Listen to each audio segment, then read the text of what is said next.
Господин президент, понеже вече стана сериозна тема, има ли проблем с изтребителя F-16? И как ще коментирате обвиненията на Бойко?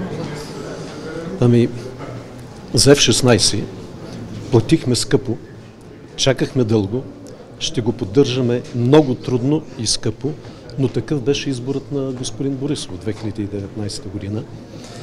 И вместо днес да се измива ръцете с лиците и с ръководството на Министерството на отбраната, които всеки ден работят и се чудят как да компенсират политическото безхаберие и недомислици, по-добре да развържи повече кесията и неговото правителство да осигури средства, така че този иначе чудесен като бойни качества самолет да може да бъде поддържан в оперативна готовност и да лети. Но това ще бъде голямо предизвикателство. Благодаря.